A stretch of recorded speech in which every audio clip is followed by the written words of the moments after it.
जय भगवान श्री कृष्ण जी।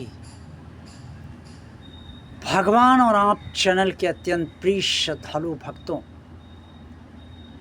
एक भक्त था जो रोज भगवान से ये प्रार्थना करता था कि हे प्रभु, मुझे कभी दुख मत देना, सुख ही सुख देना, कभी मुझे दुख मत किसी भी प्रकार का देना।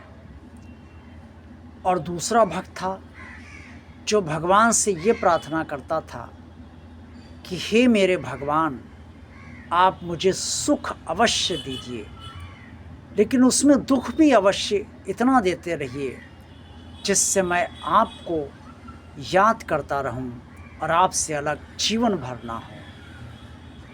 भगवान ने दोनों की प्रार्थनाएं स्वीकार की। पहले भक्त को जीवन भर सुख मिलते रहे। वो भक्त सुख में इतना मगन हुआ कि उसके बाद वो रोज़ ये प्रार्थना करना भी भूल गया कि सुख भगवान मुझे देना और दुख ना देना, क्योंकि उसका भगवान से लगाव ही ख़त्म हो गया। सुखों से वो इतना बंध गया कि उसका भगवान से मन उचाट हो गया। और दूसरा भक्त, उसको सुख भी मिले और बीच बीच में दुख भी ऐसे आ जाते रहे जिससे कि भगवान की याद उसे बनी रहती थी और वो भगवान से कभी अलग नहीं हो पाया, उसका लगाव बना रहा। ये स्थिति सभी की होती है। कुछ लोग सुख ही मांगते हैं और कुछ लोग सुख के साथ दुख भी मांगते हैं। हालांकि दुख एक ऐसा शब्द है जिससे सोच कर भी आदमी भीतर से सिहर उठता है कि दुख, अरे नहीं भाई, ये क्या सोच लिया मैंने, सुख ही सुख हो, दुख ना हो।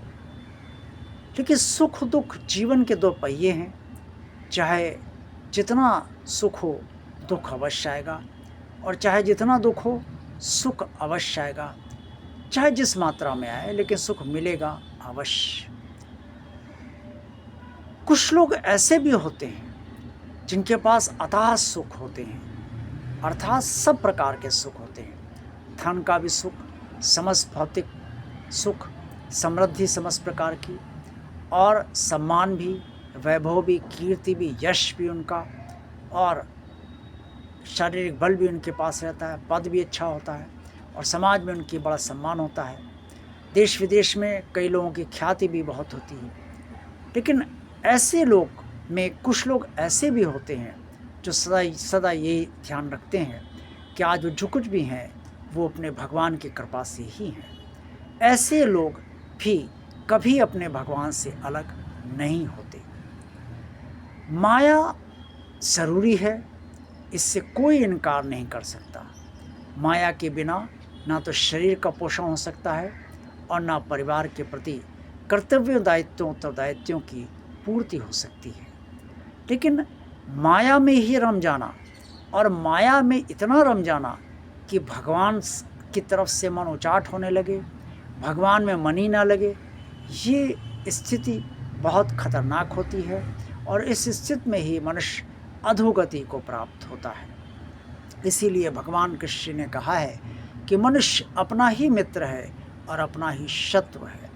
जब मनुष्य माया में इतना रम जाता है या अपनी प्रवृत्तियों से इतना नीचे गिर जाता है कि उसका मन भगवान में लगता ही नहीं, तो वो अधोगति के लिए स्वयं को ही पात्र बना लेता है, और ये स्थिति उसके लिए शत्रु समान ही होती है। वो अपना ही शत्रु बन जाता है।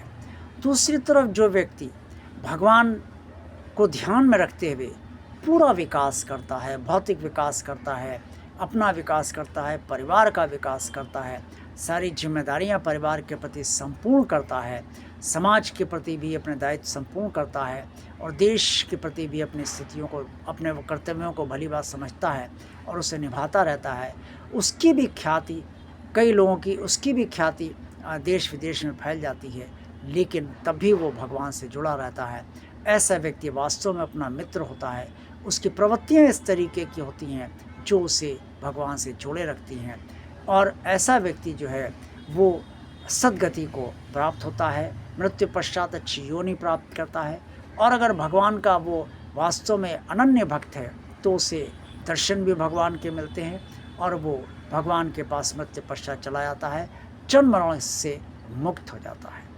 इसलिए माया में भी रहिए और भगवान से भी जुड़े रहिए, क्योंकि अगर माया में ही रम जाएंगे तो फिर भगवान से कट ऑफ हो जाएगा, और अगर भगवान से पूरी तरीके से जुड़े रहेंगे, माया की तरफ ध्यान नहीं देंगे, तो फिर सांसारिक स्थितियों में नहीं रह पाएंगे। बीच का रास्ता अपनाइए। इसीलिए जो गृहस्थ जीवन होता है उसमें सब कुछ होता है, माया भी होती है, भगवान भी होता है, और गृहस्थ से ही संन्यास आरंभ होता है। संन्यास क्या है? श्रीमद् भगवद गीता में भगवान श्री कृष्ण ने स्पष्ट तौर पे कहा है कि जब सांसारिक विषयों से भीतर से निवृत्ति हो जाती है तभी उसे संन्यास माना जाना चाहिए।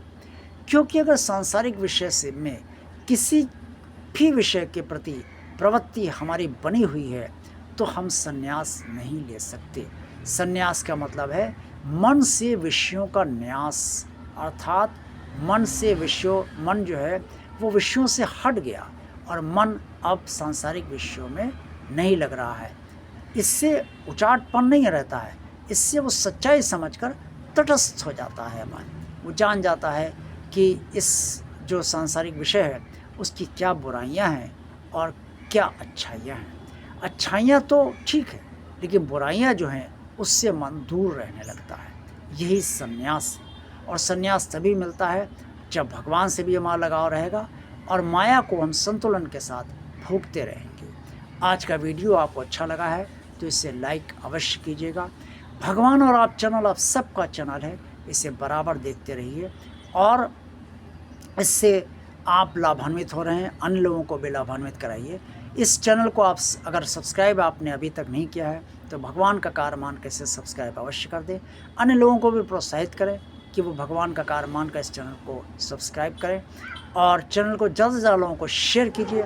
आप भी देखिए, अन्य को भी दिखाइए, इससे चैनल और आगे बढ़ेगा और अन्य लोगों को लाभ भी होगा, उनका भी उद्धार होगा। कमेंट्स बॉक्स में आप सब जो कुछ भी कहना चाहे अवश्य कहिए। आप सबका कल्याण हो। जय भगवान श्री कृष्ण जी।